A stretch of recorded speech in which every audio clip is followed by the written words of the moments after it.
Il y a tellement de comédies françaises géniales, ça a été un enfer d'en sélectionner 10.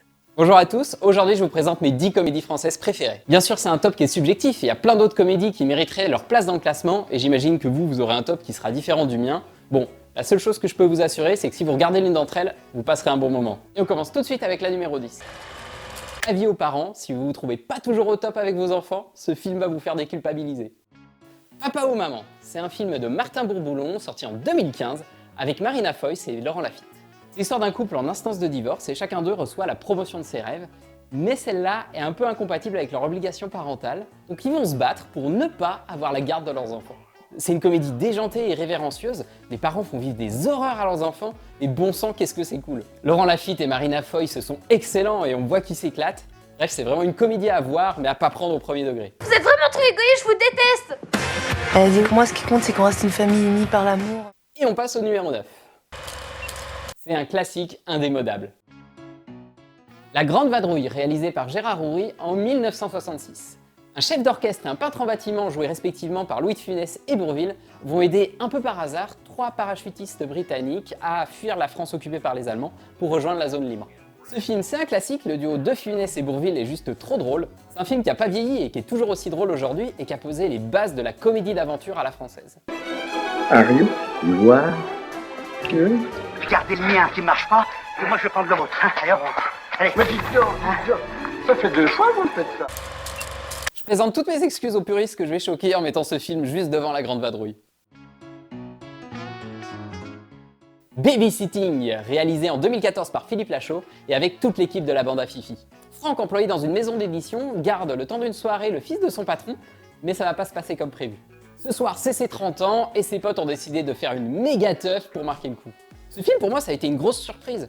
Là où en France, 90% des comédies qui sortent, c'est des comédies romantiques un peu nulles, là, bim, arrive Babysitting. C'est délirant, c'est bien pensé, c'est hyper original, j'avais jamais vu un film comme ça au cinéma. La bande à Fifi vient de la télé, et pourtant il y a un côté un petit peu YouTube dans l'humour. Par exemple, à un moment, il parodie une course de Mario Kart. Ce film, il fait du bien, il est jeune, il est moderne, il est un peu beauf, mais vraiment, il est à voir.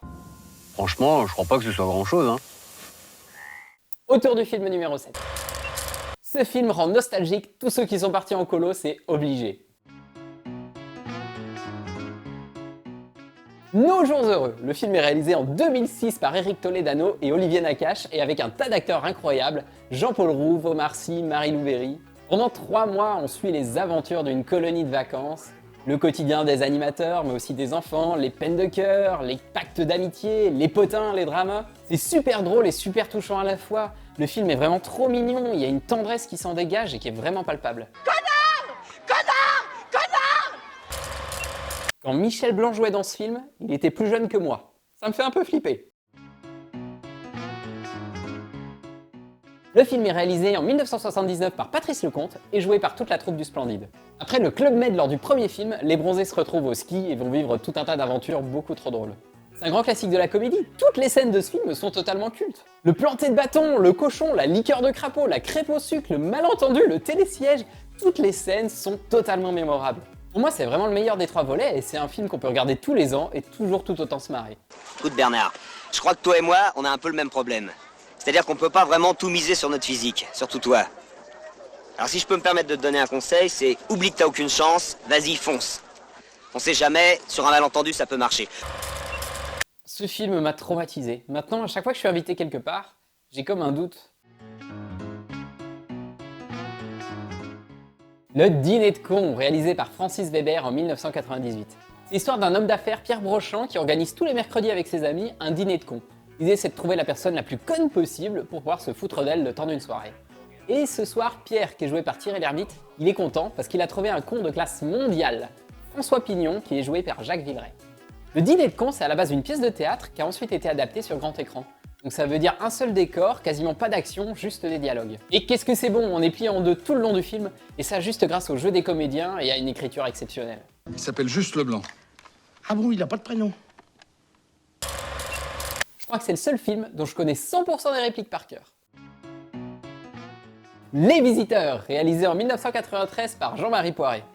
En l'an de grâce 1123, le valeureux chevalier Godefroy de Montmirail et son fidèle écuyer Jacouille la Fripouille, ou Monsieur Houille pour les intimes, boivent une potion magique qui les transporte à notre époque. Ce film, c'est un grand mystère. Le scénario est quasi inexistant, les effets spéciaux sont totalement à la ramasse, les personnages sont tous d'immenses caricatures, et pour autant c'est juste génial. Jacouille le gueux qui fait n'importe quoi à notre époque est beaucoup trop drôle, et Valérie Le Mercier en bourgeoise pincée est excellente. Merci la gueuse. Tu es un laidron mais tu es bien bonne. Et c'est parti pour le podium, numéro 3. Je suis désolé, mais il y a un lien de parenté entre Emmanuel Macron et Hubert Bonisseur de la Batte, c'est obligé. OSS 117, le Carnet d'espions, réalisé en 2006 par Michel Hazanavicius. C'est l'histoire de l'espion français Hubert Bonisseur de la Batte, dit OSS 117, qui est envoyé en Égypte pour rétablir l'ordre et combler d'honneur la France et son président, M. René Coty. OSS 117, il est misogyne, raciste, inculte, homophobe, maladroit, et tout ça, ça le plonge dans des situations complètement loufoques qui sont à mourir de rire. Les scènes et les répliques géniales s'enchaînent, on s'ennuie pas une seconde, et Jean Dujardin est excellent dans ce rôle de beauf et idiot. Il nous sort des punchlines qui sont incroyables. Les films 2 et 3 sont très bons également, mais pour moi le premier reste le meilleur et il mérite largement sa place sur le podium. J'aime me battre. Je croyais que ça... Ce film nous a offert la plus grande réplique du cinéma. Littéralement.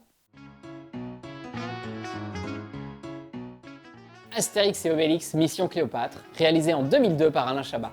Le célèbre Gaulois Astérix, accompagné par Obélix, Panoramix et bien sûr Idéfix, voyage en Égypte pour aider l'architecte Numérobis à construire le plus beau de tous les palais pour la reine Cléopâtre. Ce film, c'est une leçon de comédie, 100% des répliques font mouche. L'ambiance est un peu absurde et un peu décalée, mais jamais trop, du coup on perd jamais le spectateur. Le film est bourré de parodies et de références en tout genre. On passe de Star Wars à Titanic, à Claude François, à Cyrano de Bergerac. Le casting est fou furieux, déjà on a un duo Christian Clavier et Gérard Depardieu qui fonctionne du feu de Dieu. Et à côté, tous les rôles secondaires sont tout aussi mémorables. Jamel Debbouze, Isabelle Nanty, Marina Foïs, Monica Bellucci, Alain Chabat et j'en passe, ils sont tous géniaux. Et le film permet à tous les acteurs d'exprimer un petit peu de leur univers. Jamel Debbouze fait du Jamel Debbouze, Édouard Baird fait de l'Édouard Baird, et ça fonctionne trop bien. Et en plus, c'est un vrai bon film d'aventure. Les décors sont cool, les costumes sont soignés, les effets spéciaux, notamment ceux de la potion magique, ils rendent vraiment bien. On est vraiment bien pris dans l'histoire, et le tout est fidèle à l'univers de la BD. Mais vous savez, moi je crois pas qu'il y ait de bonnes ou de mauvaises situations. Et maintenant, il est temps de passer à ma comédie française préférée. Je me suis reconnu en lui dans tellement de situations, c'est presque flippant. Le Prénom, réalisé en 2012 par Alexandre de la Patelière et Mathieu Delaporte. À l'occasion d'un dîner entre amis, Patrick Bruel alias Vincent Larchet va dévoiler le prénom qu'il a choisi pour son premier enfant, et ce prénom ne va pas faire l'unanimité. À première vue, le film fait pas très original.